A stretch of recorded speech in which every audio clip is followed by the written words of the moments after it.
a message for my people. Nick Dad, baby. We the new label. Yeah. Come on. Yeah. Come on, son. Now this the black sheep sticking its home. I need a crib like I'm Gatsby. I need it. In hand, just understand my Pockets that deep. with nothing to prove. I ain't got nothing to do. When they can't compete and I got nothing to lose. You see, they told me I'm the one. Yes. What's good, everybody? Welcome back to the number one sports betting vibe on the internet, Veterans Minimum. I'm your host, Nick Dais. All things Veterans Minimum at Veterans Minimum. My dog, my co-host, my brother, Mania season coming up, you know? George Carmona. What was that thing, the reference that you just made? What season's coming up? WrestleMania, brother. WrestleMania. Oh, okay. I was just making sure that I heard that correctly because it's in Vegas this year, dude. Yeah. First time ever. First time ever. Speaking of which. Oh, shit. He is possibly about to go grab his WrestleMania tickets. I don't know if Nick did it. If he didn't do it, we'll find out here in a second. This is going to be... No, in this game, there's amateurs. There's amateurs. I can't do this in the studio, but I'm doing the rest of this show, bro. In my fucking Stone Cold Steve Austin vest. Bro. This is my prized possession. God forbid my apartment or one day my beautiful house burns down. The first thing I'm grabbing is my Stone Cold vest. The second thing I'm grabbing is right here. It's the boy. That's It's the boy. And that's it. And then we're getting out of here. Dart's making his first ever podcast appearance. That's big. We're here. George, how you living, man? You could tell that I'm excited. Yeah. No, I definitely can, dude. We had a little costume change for the start of the show. This is big time moves, big time news. Darce making his first appearance. Are you gonna has there ever been a WWE star that used a dog in their kind of repertoire and their shtick as a part of their character? That's a great question. Because if not, I feel like they're missing the mark here. Maybe dogs aren't tough enough, but what if it's a tough dog? Man, you know what? That's an amazing. I mean, the Junkyard Dog was a wrestler, but it wasn't like, the Road Dog from the New Age Outlaws, but it wasn't like they didn't bring dogs to the ring. Yeah. I'm blanking right now. I feel like there has to be. That seems like a layup gimmick. Right. Like, that's what I'm saying. Yeah. You could have like a bull mastiff, just some burly fucking dog, or like call him a mountain man. Like if he's a lumberjack, he has like one of those mountain dogs that are like 250 pounds, something like that, dude. I don't know. Maybe because animals have been used before. I feel like they get scared with the whole PETA thing. Like, it's bad enough that Jake the Snake kept his fucking snakes in a hotel bathtub for pretty much what it was 52 weeks in the year, the entire year. That's nuts. Yeah. Hats off to Jake the Snake Roberts. Fun fact, he was the guy on the receiving end of the Austin 316 promo, which is up there with like any psalm you have ever heard in your life. Austin 316 is just up there too. Let me get a hell yeah. Hell yeah. There we go. George, I want to start the show off talking about your team, your basketball team. Should I jump into the Kyrie jersey that I have over there? Or nah, I kind of like that. I like the chest. I saved the chest hair because I was getting cooked. Everyone was like, yo, you have an extra sweater on, which I did. But, it's summertime. Bro, me and Darth both got haircuts. Yeah, that's the way it's got to be, dude. I have to keep my shit trimmed. If not, it gets like... But, I mean, at the end of the day, it's just a part of us, Nick. Yeah. And but that's neither here nor there. Keep the vest on. We'll leave Kyrie out of this situation. Can you believe that the Celtics, amidst another championship run, sold for $6.1 billion? Nick, did that person, and I'm blanking on the name right now. Let's see here. Did he get a deal? It was going to be my question to you, because they're worth 6.1 now. What if they win another 2 titles? documentary just came out on the Celtics, Celtic City, which neither one of us have watched. We're kind of waiting till it finishes releasing on April 28th. It's a 9-part docu-series about how amazing the Celtics are. I am going to go out here and say that in the grand scheme of this, $6.1 billion is a steal. Am I wrong? So that's a fantastic question. I want to say that it's a steal, and I'll tell you why. Let's also look on the other end of this, the family that sold the Celtics, who bought it back in 2002 for $360 million. Great flip. Great flip. 360 into 6.1 billion. Here's the thing, right? George, everything is getting more and more expensive. Yep. I mean, dude, like the craze of eggs is a social media topic now for about 4 or 5 months. Everything across the board is getting more and more expensive. And 20 years from now, God willing, we're still, clanging and banging. We're doing our thing. VM is on year 30, and we're doing some crazy, amazing stuff. Maybe the Celtics sell again for $15 billion. And then you're looking at it like, y'all remember when Bill Chislum bought the team in 2025 for $6.1 billion? What a flip. So based on the trajectory of life and the cost of living, I would say it's an amazing investment. Now, there are a lot of people in the sports space, a lot of business people say that owning a sports team is like a terrible investment. To that, as someone that doesn't own a sports team, you guys are fucking nerds, bro. Like, you know what else is dope? Can I tell you what else would be sick? Hit me with it. Could you imagine if Vegas brings a team to an NBA team, right? And I'm the owner of the Vegas basketball team.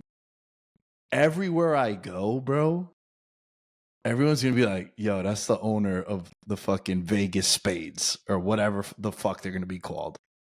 Right. That is like street cred and like hood points. Like that's something that you could, because you know what else is gonna be happening, bro? It's like the people that own the Knicks, right? Like the Dolan family. Dude, all the celebrities know of him as the owner, and they're going to the games to watch what he owns. So there's like a flex culture that I would love to be a team owner and just be like, yeah, bitch, you sitting courtside to watch my fucking team. I own the team. You a fan? You courtside? I own this shit. So everyone that's like, oh, it's a terrible investment or whatever it might be, it's like, yeah, but it's also really fucking cool. And if you can afford a sports team, a lot of these guys, especially if you really look at the nitty gritty as far as like what teams year in, year out, a 5-10 year stretch do the best, their prime possession as far as income and revenue is not the sports team. That's like a luxury that they could flex with and be like, yo, I own this shit. You know, the Kraft family, Dolan and MSG, Steve Ballmer with the Clippers. It's like, bro, this is like kind of, I got extra money. It'd be dope to own a team. So I know I kind of went off on the main talking point, but I just get appalled by people saying shit like, oh, dude, it's a terrible investment in your ROI. It's like, well, you know what? It's also really fucking dope to say that you own a sports team. And Nick, I'll even go as far as this, because you're highlighting what owning a sports team at a high level looks like. And we're talking NBA, NFL, MLB, NHL. I'll throw that in there. And then owning any premier soccer league teams, I also would insert that. And maybe even competes with, like, you know, right next to NBA as far as level of popularity. I would be ecstatic to own a single A baseball team in the middle of Montana. And I know it comes with no prestige, this is just me being a sports lover and understanding like the whole concept of how do you sell tickets? How do you like what fun promotional things can you do in a single A baseball game? Bro, there's no rules. Like you can do whatever the hell you want. So that is like a very big life goal dream of mine. If I could ever own a sports team, fully own. Like I don't want to go like partially own like on some Packers shit. Like I want full control. If I'm owning the team, it's a dictatorship. I'm the dictator in this situation. And I'm going to take us to numerous single A championships. Mark my words. Yo, I don't want 0.5%. Hell no. I want to be the guy that gets interviewed by Michelle Tafoya or Roger Goodell, who else? Ernie Johnson, when Yep. he's holding the trophy, team owner. It goes to the guy that's the majority owner. That's what I want. Like, yeah, Yes. bitch, this shit is mine. What's up? This is mine. Yep, Yeah, fuck yep. out of here. Just DX chopping the whole way, making headlines the next day on CNN. How appalling is this owner? He's out of control. Yeah, just hammered in the back of the club at 58 years old Yep. with a title. You know, the iconic Mavericks at Live story. Apparently, they ran a bill that was like a high six-figure bill. Mark Cuban covered it all back in 2011. That's the kind of stuff that I'm talking about. And yo, to your point, right? Like, I think owning a team in anything would be sick, right? To be able to make those decisions, hire the personnel, deal with the adversity and the highs and lows, and actually like building a program would be so fire, bro. I think at any level. You mentioned something about soccer, which leads me to the question that I wanted to ask you, right? Right now, I'm looking at the most expensive teams in the world. Who would you guess is number one? Most expensive teams, and this is just soccer? No, this is across the board in the world. Now, mind you, disclaimer. This is what they're valued at right now. This is as of January 1st. So the Celtics are first now. Got it. Prior, like, let's go back to the start of the year. Who would you say is the most expensive team in the world? It's between two that I'm stuck in my head right now. One's baseball, one's soccer. Manchester United and the Yankees.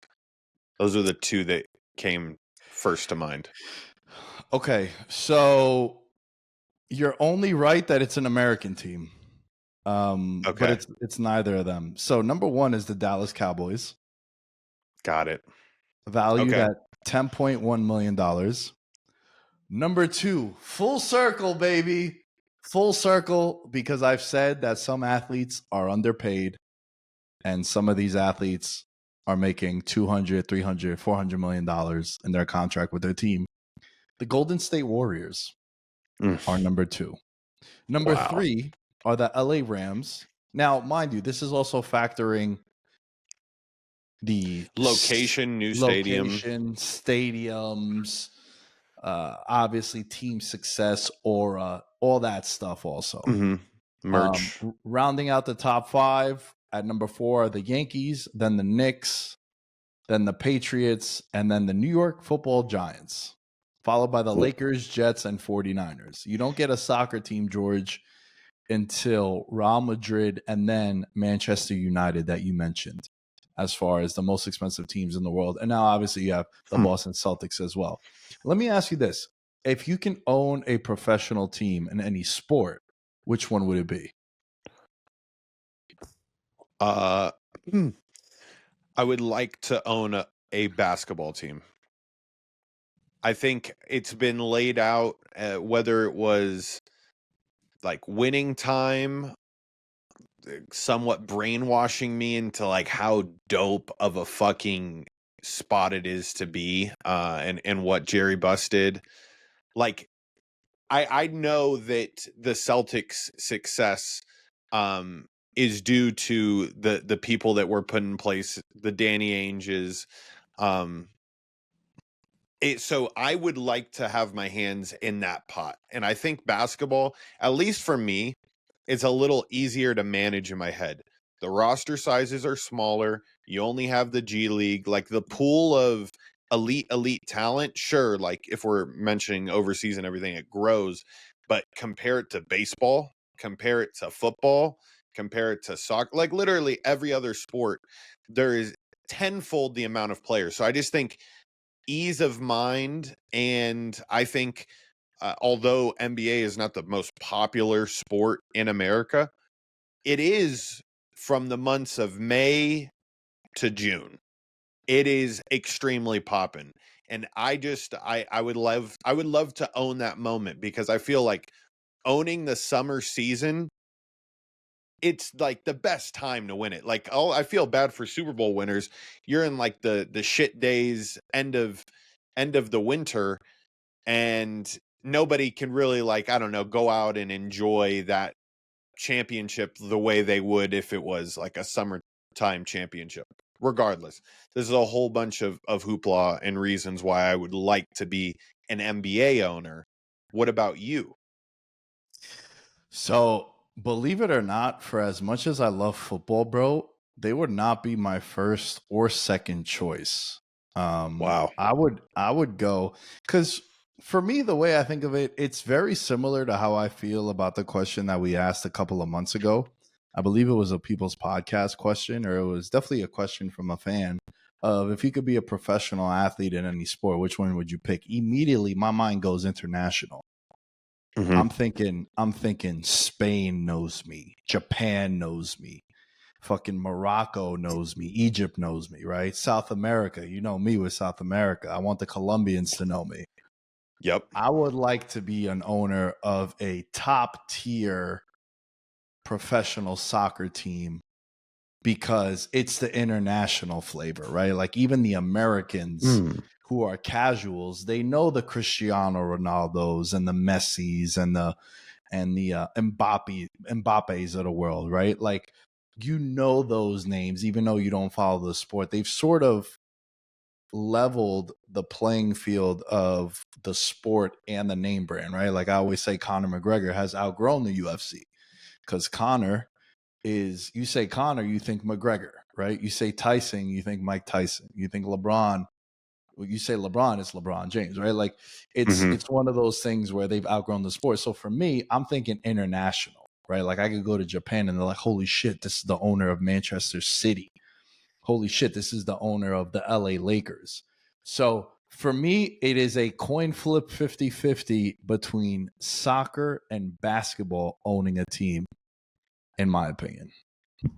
Yeah, I echo the same sentiments in wanting to have international success. And the way that I wanted to play it to you is like, what would you do if you wanted to manage like golfers?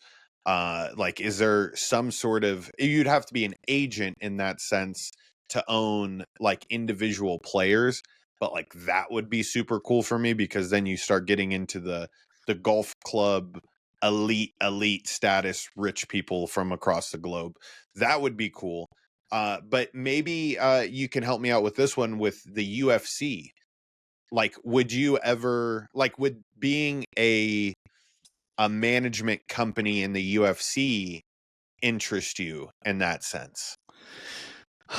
Man, I don't know, because it's weird, right? Like, there's always wacky stories and scenarios where fighters don't pay the manager doesn't pay the fighter, and then they build a bad reputation.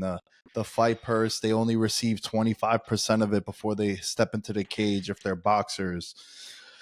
It's just weird when you represent people. In my opinion, like, I'd rather own the team and then I could pick who I want, which you kind of do as an agent also. But Right. agents are basically lawyers, right? They're going For to, sure.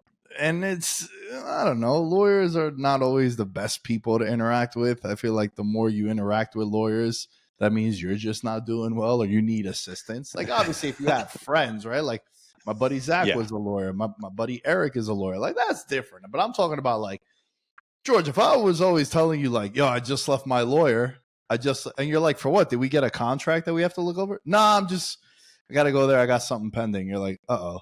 It's like always negative, right? So for me, I wouldn't want to represent anyone. I did when I was like super young at one point when I was like 22 years old and I went back to school after stopping school for about a year and a half. I was like, yeah, I'm going to be a sports agent. And then everyone was like, yeah, every kid that played high school football wanted to be a sports agent at some point. And for sure. I'm super, bro. I say this all the time. I'm so happy the life that I've lived, the experiences, the learning, the trials and tribulations I've taken, because it's led me to this, right? Like, my love for the sport of football is what's given me everything that I got today. Like, at its core, it's because I love football, and that allowed me to talk about it and build up an audience, and then move to Vegas, and then meet Cameron and Mace and executive produce and edit and do all this shit, right? So for me, it's super dope what has happened. And I say all that because I have these conversations lately, and it kind of ties into this like conversation about like sports and like owning things, right? How would you feel if, when you decided to take the risk that you took? Because for the people that don't know, right, what were you doing before you got into content, bro? I was a special ed teacher. That was the career path that was laid out for me. I was going to do it for the next 30 years. And then I started working at a studio, and then I realized how fucking dope being an entrepreneur is, and what potentials like is out there for me, just to be able to put myself out there, showcase my talents, and then make tenfold the amount of money I would teaching. So that's what I was doing. Yeah. So, and I want you to elaborate a little bit more about that, because my thing is, I never wanted to have a job, and I just had this conversation with my barber. I never wanted to have a job, bro, that limited what I could do as far as like the money I could bring in. The entrepreneur stuff, it's super dope. I'm someone that I love to work, I love to grind, and I'm very persistent. It's a gift and a curse for me. It's a gift because I don't mind things taking a while for me to get my hands on it and to achieve it. The curse is I haven't had a girlfriend in 15 years because I fire off 7-8 text messages in a row like, I need a response. I'm that guy. All right. Listen, we're all flawed, but a self-awareness, it's a green flag. You know what I'm saying? Very true. So I never wanted to have a job that limited me. And even, look, $100,000 a year is an amazing salary. Don't listen to what these fucking morons tell you on social media that you should feel bad if you make $100K a year. No. It is good. You live within your means. You can have your vacations. A bill comes up, you could take care of it. That's like $9K a month. You can do a lot with $9K a month. Nick Dais didn't want that. I love to work. I want to make $100K a month. I want to get to a point, and what's cool about what we're saying, to tie it into the sports stuff, right? Mm-hmm. You can have your hand in a lot of the decisions that get made, which is very similar to the sports space that we're in, and like the media space, I should say, right? Because as an entrepreneur, as a business owner, I like that I can control a lot of the outcome. I can control, as a sports owner. Sure, guys get hurt. I'm not saying that, but like, hey man, if I really like this player, I'm gonna open up the checkbook and I'm gonna bring him in. There's no ceiling on what I can achieve when I have my hands on the project. On the project. Yeah. And like, you know, it's commendable, bro, when someone does something that you did. You know, like you had stability, like you said, 30 years you were gonna be chilling. You had your pension, your retirement plan, paid summers, but you're like, yo, you know what? This is more fulfilling. Owning a fucking sports team would be super fulfilling.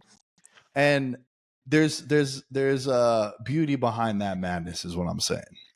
For sure. And what I realized is because like everybody tries to be a converter and like saying like, oh, you should come over to this life, this entrepreneurial style. And what I do is I just live a very, very happy life while still working extremely hard. So what people get confused on is like, oh, he gets to do whatever he whenever he wants because he's like setting his own schedule and everything. I mean, there's still a lot of work that goes behind getting to that point, but I don't need to preach it to you. If you feel some sort of way about the way that you see me living my life, going out, playing golf, not necessarily being worried financially at all because I'm getting to do whatever the hell I want, you could do it too. Like all I am to you is just a living example that it exists.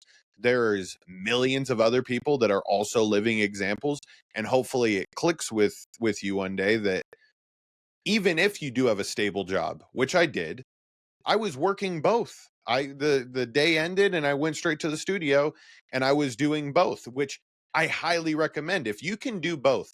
Because I think about this sometimes, Nick, because when I made the shift from being a teacher to then full time working at a studio, I was switching a job for another job and I was working two. When in reality, a lot of these entrepreneurial things, it's you can take your job and then have a hobby, and then that hobby can turn into yours. That's the big thing that I fucked up on, because I went from a job to then just working another job in which I was doing a lot of work for other people, when in reality, if I just kept my job and focused on the show that I was working on, then with enough time I would have just had that show I was working on be the next job, as opposed to now I am doing the same exact thing right now where I am managing clients and from 9 to 5 p.m. Then from 5 to 7 p.m. is George is working on things for himself. So I'm right back to the same spot I was. So that's like, I feel that's a really big piece of advice for people that are trying to find a life in the entrepreneurial space that they find enjoyable. I know your question though was related to what again? I kind of like got No, lost no, in I'll my bring no, and explanation. I love what you said, bro. And there's a lot that I want to talk about because I don't know how I'm gonna edit this if I'm gonna have both of us on the screen as you were going, but I was just in the background like, yo, you keep going, boy, you keep going, because he was Hell dropping yeah, gems. brother. Hell yeah, brother. HH at the bottom of it, Hulk Hogan. I couldn't agree with you more. Right, I called the coffee truck that is on 49th and Park Avenue to this day, and I have it tattooed on my hand in homage to my dad and to the coffee truck that has been there for 30 years. 30 years on that corner. I nicknamed that the Dream Supply because working with my dad and making that $400 or $500 a week allowed me to then go home and do all the shit that has led me to what I'm doing now. George, do you know what is we're in a green flag, red flag ick culture. It goes really crazy on social media. Mm-hmm. There's one that I personally, and I understand, I'm trying my best to do a better job of understanding that people are not like me and don't have my mindset. And I get in trouble a lot, a lot. Because I'll be like, why the fuck doesn't George do this, bro? He could do this. And then my one friend was like, bro, you know, you're a fucking psychopath machine, right? Like, you, you were doing a show that 500 people were listening to for 7 years. And like a Mm-hmm. lot of people don't be doing that. A lot of people aren't committed. And I'm doing a better job of being like, man, there's nothing regular or average about me, right? Like I posted on Twitter about how like, yo, you know, everyone's talking about morning routines. I haven't made my bed once in a year and a half. Um, every time I wake up, I contemplate, why the fuck am I up at this time? Why am I going to the gym? Why am I going to jujitsu? Why am I doing this? But I have to get these things done. And I say all this because, bro, for me, the one thing that worked and is I found time. George, when someone tells me hey man, I want to do what you're doing. Do you have any advice? And I tell them, excuse me. And they go, I just don't have a time. You're done. You're done. You're done. If you have time, bro, I get everyone watching this, you have time. What you're going to do is what I did. There was this woman in the studio that came by, and you know how I feel about entrepreneur content, right? In one ear, out the other. She was a New Yorker, and immediately we connected, right, at the studio. Elderly woman, maybe in like her late 50s, 60s. This is going to age horrible if she's not that old and then she sees this clip. But regardless, she said, go home and write out in 1 week what you do every 30 minutes. And you'll realize how much dumb shit you're doing or not doing. And I was like, that's interesting. This is like maybe 3-4 months when I moved into Vegas. Bro, I did that. 22 hours of Xbox in a week. Going to the gym for 2.5 hours where I'm really only lifting for like 30 minutes. Going to jujitsu and staying longer after for no reason. Like the chit-chatting is cool. It's very therapeutic. You're bonding with your bros. I get that. But bro, you start to realize how much dumb shit you're doing that takes away from you chasing this dream and this passion for you, right? And man, I don't get offended when people are like, yo, Nick could do it. I'm like, yeah, you could. Listen, you could. Now, I have certain qualities that you don't have. Like I said, I'm very persistent. Perseverance is going to be on the tombstone. I can live with that. I don't get the instant gratification. It's dope. But for me, it's like, well, I want a 20-year career. I don't want a 3-month career. And bro, there's something to that, man. There's something to that with whether you're owning something like a team, whether you're building out your own show, whatever you're doing, there's time in a day. You just have to prioritize what is it that you're dedicating your time to. Yep. That's the biggest thing, bro. And I think that like there's a there's a certain feeling that I have, and I always tell Cameron when I come home after like a very, very long day's worth of work, bro, when the sleep hits different, you're doing it right.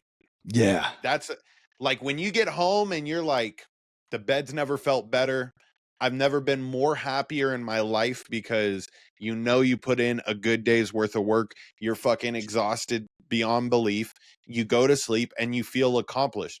If you don't feel that, if the sleep doesn't hit different, bro, you're not that's how you know there was missed opportunities in the day. That's the way I like to approach it. And it's tough. I'm going to tell you right now, especially when you start putting in longer days and you start working more than you've ever worked before. Like, bro, getting back to what I was doing at Sticky Paws and how I would work like a 13, 14-hour day and the sleep would hit different. Now that I'm working from home and I'm managing clients and stuff, I've had those, like I struggled to get back to like that level just because you know, I'm starting to prioritize some other things more, right? Like enjoying my time with my family, never saying no to a dinner or an event, right? Like how I was constantly doing with Sticky Paws in a sense. So there's like a fine balance of being able to fill your time in with work, but then you also have to realize like the importance of the phone calls with the family if you don't live in the same state, the you know, eating like that shit, that's time that is well spent. Like, don't think that the little things like that are intruding onto your work life, you know? Like, don't allow it to happen. Really, you know, plant your foot in the ground on some of those things because it's just as important and just as rewarding in the grand scheme of like building that your ideal life. Yeah, and listen, the last thing on this topic, bro, and I love when we have these conversations, and you know, it's been good. Just to pull the curtain back, we had 3 topics we were going to discuss, and I told George once we started recording, I was like, "Yo, I'm sure we'll stumble on a good combo," and we've been on it, right? Last thing I'll say on this, I'm a big believer in money buys you happiness, right? There's nothing better than when you do the thing that you love and you can make money off it. And early on, you're not going to be making the money that you aspire and hope to be doing. But man, when I would get $500 a month from a sponsor and I was recording in my parents' basement, it could have been $10,000 a month. It could have been 25. It could have been 100K, bro. That was like, dude, I'm thinking about that shit. I'd be like, man, they actually paid me for this shit. Like, this is so wild. This is so fucking cool, man.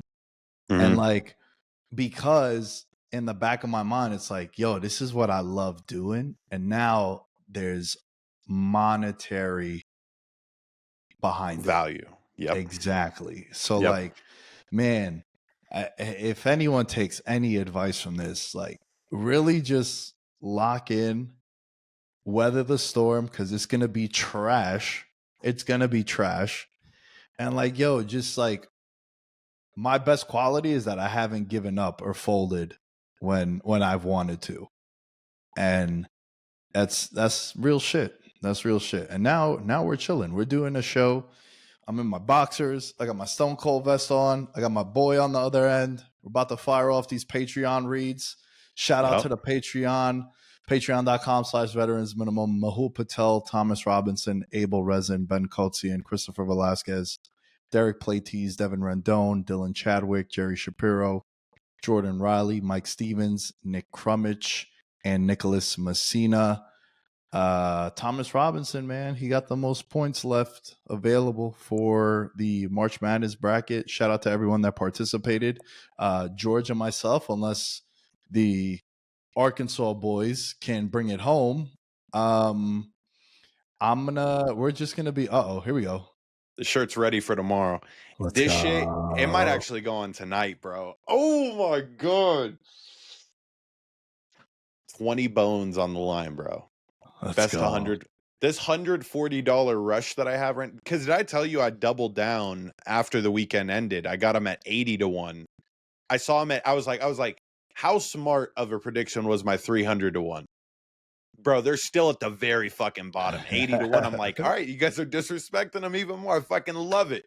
I've never, ever, ever put $100 down on a future bet like this. Like $100 for a future bet for me is like, yeah. Bro, I had a killer weekend. I turned 100 into 275. And so I had 275 in the account. I had house money, and I was like, you know what's better than 12,000? 20,000. 20,000. Yeah. Yeah, bro. Hey, man, listen, I tell a lot of people whenever they make like a big hit like that, I'm like, yo, this will be a good time. If there's a future you really like, this is house money, put that shit on there. You know what I mean? Like that's a really good, like, dude, that's what I did with when I hit the Brazil correct score thing and I won the $20,000+. Yeah. I spent like $6K on futures NFL. Smart. And I was just like $100 here, $200 there, $300 here. I should have fucking put all of it on Saquon for how sure I was. That would have been we'd be staying in a villa right now. Wow. Yeah, that would have been insane. But you know, like whenever you hit a future, that's when you should pull the trigger. So yeah, man. Let's go Arkansas. Coach Cal. Okay. I want to discuss my football team, baby. Are we back? Yep. Are the New York Giants back or not? The New York Giants are so back. Russ is in the building, bro, and I love the way that he played at the end of last year. For as much shit as I gave him when Justin Fields started the season last year and he was on fire, remember, I would say Justin Fields secretly hates Russell Wilson. He wants to keep winning, so Russ stays on the bench. And I understand there was injuries at the beginning of the season too, but I was like, if Justin Fields goes 7-0, you keep that motherfucker on the sideline. Like, you guys are hot. They still made the move regardless. They were having a winning season. Then Russ steps in and he kicked ass, bro. We're talking 300-yard passing games with multiple touchdowns, making George Pickens actually a wide receiver that people like stopped having questions about. I feel like people were like, well, you know, like Pickens, what is he truly able to do? We've only seen, shit quarterbacks be able to throw it to him. The Kenny Pickett's of the world, Super Bowl champion Kenny Pickett. So I should put respect on his name. But anyways, back to Russ. I think you're in a great spot. I think this team actually can compete with that NFC East, the NFC Beast, I should say. It's now reclaimed that status. I think you're fine. I think it's hilarious because we've done so much Russell Wilson content in the football world. I texted you immediately as I got the ESPN notification. Nick, how do you feel about Russell Wilson being the New York Giants quarterback? So there's a couple of things. My instant reaction was, I wish it was 2019. Because people that were listening to the show back then know there's countless videos, countless tweets. Dude, Russell Wilson is a pro's pro. There's no scandals. There's no fuckery. He's healthy all the time. Like, has this guy ever been injured? Like, seriously? No. He's a very smart quarterback. And he plays like the moon balls, throwing it deep. Like, that was a term that Chris Collinsworth was always talking about. And he was a very like advanced game manager, I would call him. And he could sling too. Look, the last couple of years, he actually didn't play too bad in Denver, numbers wise. With Pittsburgh, he didn't play too bad. You know what sucked for him, bro? The way the Steelers ended the year. But here's how they ended the year, dude. And I remember, bro, I'm going to find this clip and I'm going to send it to Dom. Because I was back in New York in May. I love the schedule. You know, I don't make no future bets until the schedule comes out. And one thing I said about the Steelers around May of last year with my boy Tony and Alan, we were reading the schedules. And I said, yo, Pittsburgh to end the year, what the fuck did they do to the NFL to deserve this? And then you saw what happened. They ended the year on a 4-game regular season losing streak because they played Philly, then they played Baltimore, they played the Chiefs on Christmas, and then they ended the year with the Bengals, who needed to win to get in. Right? That was the Steelers' schedule. And I had said then, I'm like, yo, this is going to determine if they make the playoffs or not, or how they're going to do in the playoffs. And they end up losing those 4 games, and they go into the wild card game, and they lose that game as well. So for me, the schedule fucking matters. We know who you're playing. We need to know when you're playing them. Okay, so I say all that in defense of Russell Wilson. Best quarterback the Giants have had since Eli Manning in the locker room? Like, I don't even think 100%. That's debatable. I mean, the one year with Daniel Jones was cool. Brian Daboll coming in, then they get more film on him, and then that completely evaporates. But we've thrown out Boyle. We've thrown out Daniel Jones.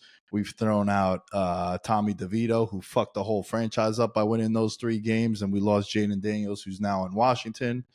Who else? Who else? Drew Lock.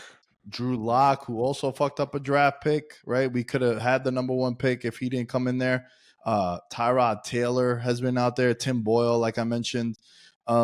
This is what the Giants have put out there. Now, Russell Wilson, it's a 1-year deal. Jameis Winston is a 1-year deal. I think Russ could be, there's a player or team option, I think it is, but the combined salary for them two is less than $20 million. Bro, there's some quarterbacks that are making $55 million that you're like, what the fuck is that? So you get them cheap, right? You get them cheap. And if the plan is to take a Sanders at number 3, because all indications is Cam Ward is going to Tennessee. They just hosted a private workout with him. Yo, I love this even more because, yeah, he might be corny. Yeah, he might be cringe. Like, you remember that Sunday Night Football game? He did his whole, 2-minute drive by himself, in the pregame. I was like, all right, guys, Spider 2 banana. He goes on, break. And he's like, come on. No. It's like, that shit is cringe, right? But hey, if it works for him, it works for him. But bro, there's not many guys I would want to learn under if I was a rookie quarterback coming into the league, and I could learn from a Russell Wilson who's had the success and like, yo, call me crazy. I could learn from Winston, him being like, yo, bro, don't take this for granted. You know, I've been on 7 different teams now. How many teams has Winston been on? Like definitely like 4 or 5 teams. So for sure. They have pros in the locker room, man. Yo, Winston was the number 1 pick, dude. Right? So you could be like, hey, man. Heisman Trophy winner.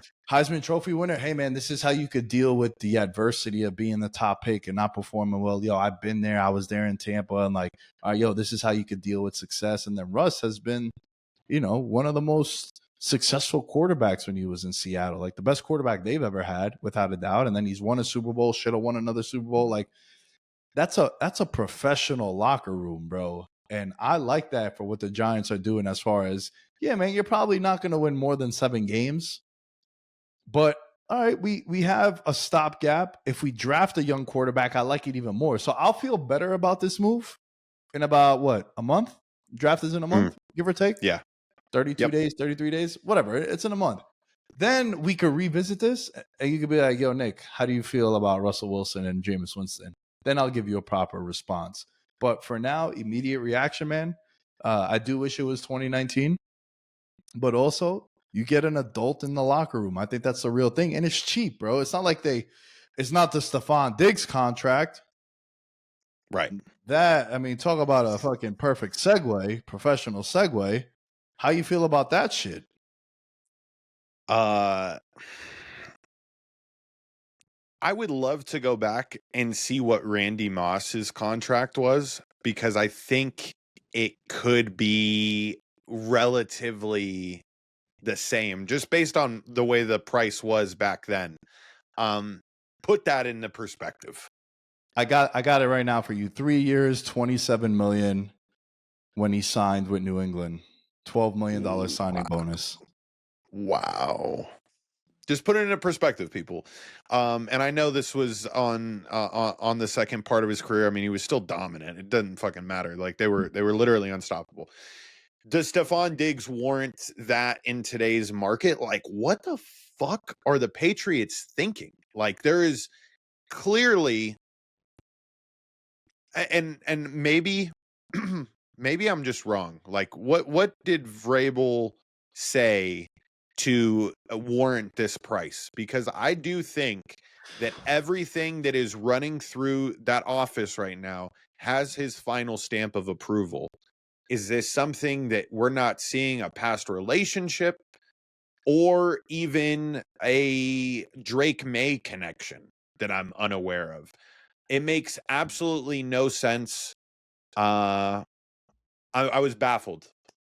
That's the only way I can phrase it. So Randy Moss, when he signed with the Pats, was 30 years old. So you're very, very interesting comparison. I did not think about this a lot. Like, yeah, if you look at it, like what the dollar amount then and now, it's kind of the same contract that they signed. Now, there was a big difference. Randy Moss wasn't coming off a torn ACL. Randy Moss was just playing with the Raiders, and just, you know, he didn't have no quarterbacks over there. Like, you knew the talent. You're like, yo, bro, there's no way this guy lost it like that, right? Mm-hmm. And he goes out there and he scores the most touchdowns in an NFL season ever by a wide receiver when he scored 23 touchdowns that year with Randy Moss, which, 18 and Eli. Remember? Damn right, I remember. So the Stefon Diggs, right? For the player, fucking amazing. Get your money to sign a deal like that. $26 million guaranteed, coming off a torn ACL, like we said. It's a massive. You got to take everything with context, right? The wide receiver room for what the Pats had last year was the worst maybe in NFL history.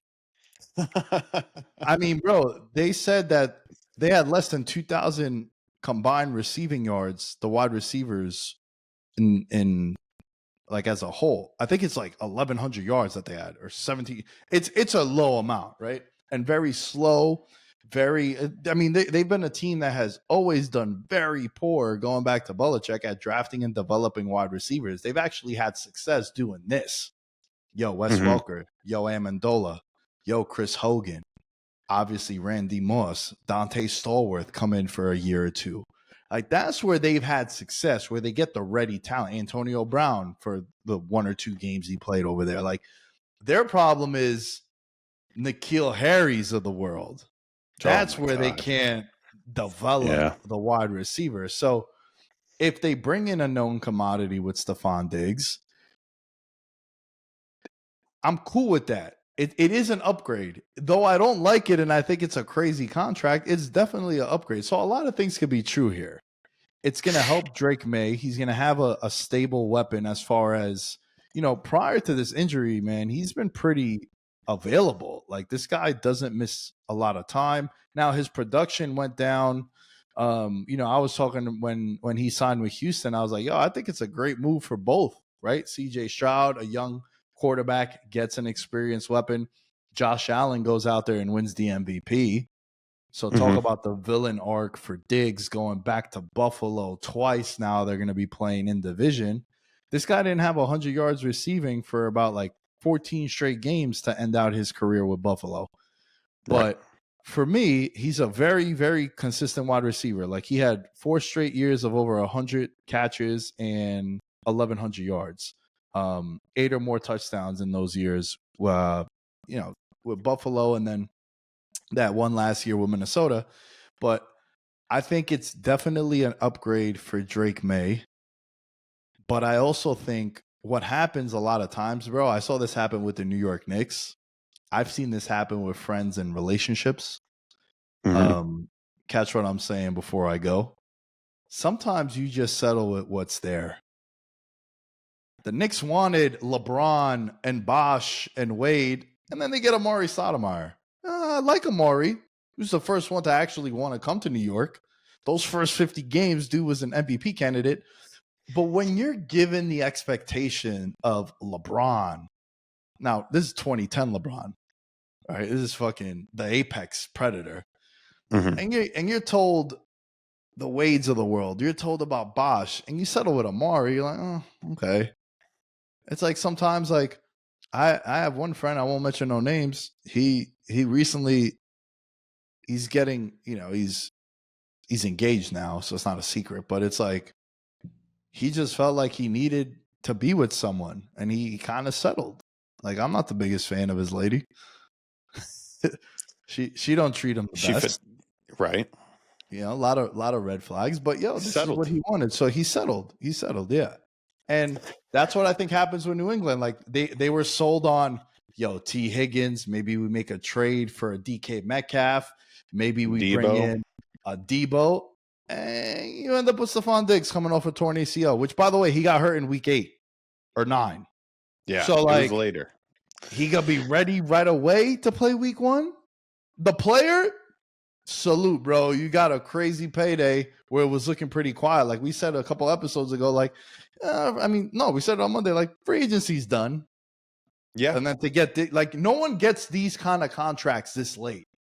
Like those, he would have signed like a Russell Wilson deal, like maybe one for $12 million, but to get a 3-year contract, $26 million guaranteed, north of 60 in total, if he could get to these incentives. That's what I'm saying. And I think New England just settled. They couldn't go into the season next year with what they had. 100%. The way that you laid that out is what they did. They realized that the pool was small. I still think that that's one of the things that they're going to look to draft, or they need to draft. They got to find somebody that is because I feel this new caliber of wide receiver that comes into the league is the best modern, updated Mac OS type of receiver that you can get. They've been playing 7-on-7 on ESPN since they were 12 years old at this point in time. Like, these kids are electric. They're fast. The route running is elite. I feel there is a lot of candidates in this upcoming draft that fit exactly what the Patriots will need for that. So, yeah, you're using Stefon Diggs as the veteran tool over the next couple of years to develop a pretty good room. And yeah, I do agree that this was a settle. It's tough to get people to go out and commit to living a life in New England. That's why I think Joey Bosa should have got more than what he got. You're in Buffalo. Like, you're not going to Miami. But I would imagine $12 million that Bosa got goes a very, very long way in Buffalo. You could, I don't know, what's the housing like out there? Ah, shit, man. I wouldn't be able to tell you, bro. It's been so long. I haven't been back to Buffalo since I left Got it. in 2010. The closest I got to Buffalo was when I went back to Rochester to visit my buddy Nick Mancuso, who's the owner of a gym out there, Elevate. He's doing super well. So that's like and that was maybe what, 2016, 2017. It was like right before the pandemic-ish. For sure. The UFC actually had an event in Rochester, so we made a weekend out of it. But yo, to your point, right? Like the culture thing, reports are coming out that Mike Vrabel wanted culture people in there. He has some sort of ties, Vrabel does, to the Houston Texans organization, like the player personnel and the front office. And they said that one of the reasons why Nico Collins had a lot of success last year, especially immediately, like, bro, Nico Collins through 4 games last year before he pulled a hamstring was gonna give Barkley a run for his money. Was like 95 yards ahead of second place and leading the league in receiving yards, was getting like 11 targets a game. And he said learning from a Stefon Diggs that really helped elevate his game. And Diggs understood that he was not going to be the number one option over there. So, yeah, man, look, Diggs, he is one of the best wide receivers of this generation. I would even say he's been pretty underrated too, because like it's in Buffalo, right? Like it's not as flashy as like Odell making the catches and Devontae in Green Bay. But like, dude has been consistent if he could return to that form. Right. I think New England is going to be a very, very popular worst to first candidate. They're going to be a team that is going to be, I mean, they signed the coach of the year, in my opinion. Like, if Vrabel could get them to 10 wins and sneak into the playoffs, like, he's winning coach of the year. He's the favorite, 10-1.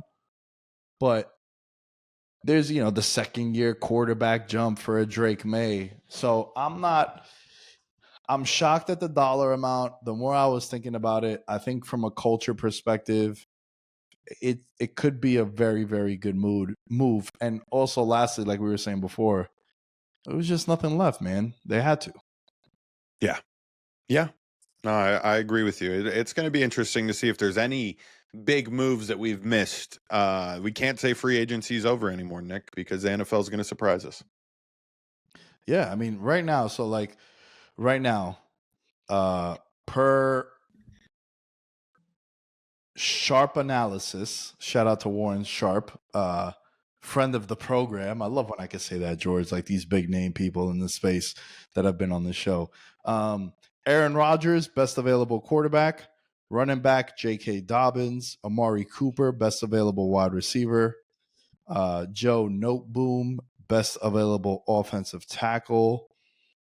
Brandon Scherf, best offensive guard. Then when you go to edge rusher, it's Zadarius Smith. Then you have Eric Kendricks at linebacker and Rasul Douglas at corner, as far as the best available at their positions per Warren Sharp, who, is, no pun intended, one of the sharpest minds in the betting space for NFL, and his book is amazing. I'm going to get you one of his books this year, bro. He always sends me the Sharp Analysis Football Almanac. It's like one of the best tools in the space. So, yeah, I think the next domino to fall would be, what is Aaron Rodgers going to do? And I know we spoke about that the last couple of episodes. But yeah, you're right. We might not be able to say free agency's over. Maybe there's a crazy trade on draft day, like A.J. Brown getting traded to the Eagles a couple of years ago. Yeah, I was hearing rumors that number one might get traded. And I know that you had said that Cam Ward was doing a private workout, but I've seen reports saying that Tennessee is willing, but rightfully so. These are the reports I would want coming out if I was Tennessee as well, to at least allow offers to come to the table to see what, would be worth that number one pick. I don't know. I would want to hear the options, even if I knew 100%, no, fuck all your offers, I'm taking Cam Ward. I would love to use it as a tool. And I think that's what the Titans are doing with these reports coming out. I mean, bro, like if you get a king's ransom for it, like Right. we were talking That's what I'm about it saying. yesterday in the studio. How like let's not forget, um, there's been crazy like Washington had traded up to get RG3. Um, Kansas City traded up. Now they didn't trade up to number one. They traded up to get Mahomes. I think Baltimore had traded back into the first. Blanking on Philly had traded a pick to get up to draft Carson Wentz when Jared Goff went number one. So like you see this happen a lot, right? These king Mhm. ransoms that be given up, and maybe Tennessee is like, hey man, we're open to trading it. Are you willing to give us 6 first-round picks and a couple of good players? Might listen to it. But if I'm in Facts. love with Cam Ward, you just take him and you try to figure out the rest. Yeah. Yeah. We'll see. We'll see. This was good. This was good, man. I really enjoyed that conversation. I hope you guys did as well. Anytime we could bring up like real life stories and experiences, I think that's what really makes the podcast space fun.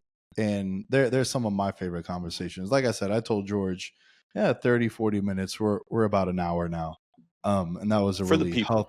healthy conversation. Yeah, bro, we're for the people. You know what I'm saying? All things veterans minimum are at veterans minimum. George, where can they find you? And what else? Plug the video one more time, man. Oh, at Ride for Riches. Ride for Riches. Search it on YouTube. Ride the number 4 Riches. It will be the first thing that pops up. It's on the Pin and Pull YouTube channel if you can't find it that way. And check it out. Let us know what you think. I have been posting more golf videos lately, so I think the next video that will come out on Pin and Pull is going to be like a junior day in the life. So like day in the life of a D1 football player. He just got the Meta glasses. So he's been going in filming like, you know, his therapy and stuff. All the workouts and practices are already filmed. So I'm going to put together something nice for that, but a golf vlog is in the future as well. So at Mr. George Carmona is where you can find me on top of all that. Thank you for listening. And Nick, go fucking Hogs, bro. We're 4 wins away. Let's go. 20K on the line. 4 wins. 4 wins. We could get 2 this weekend. Get me to the final weekend and say I won't make a trip to where's the Final Four at this year? I'm booking a one-way because I'm celebrating. I'm flying back with a team. Bro, listen, let me tell you something. One of the coolest weeks of my life was this past summer where I had England in the Euro final and then I had Colombia in the Copa America final. And just like, holy shit, hell of a call, right? Mm-hmm. And bro, we live for the sweat. Pause. But you It's live true. for in the betting world, the term sweat, you live for the sweat. And it's great when you can have a team in the semis or in the final. It's amazing. And then in your case where you're holding 300-1 and now it's 80-1. Yeah, I'm not going to bet on it, bro. I'm not going to bet on it. I was thinking about it. I'm like, you know what? Let George have this one. I don't want to throw money and then it fucks up the whole mojo. I was like, nah, let's do it. Let George happen. George is going to pay for dinner. From Katie. Yeah. Remember, this is for the good luck. For the Hell good luck yeah. sports betting. Yep. Hell yeah. But I'll yeah, be tuning in, dinners. bro. Yeah. Yeah. Plural. Yeah. Alrighty, bro. We'll catch you guys next time. Later.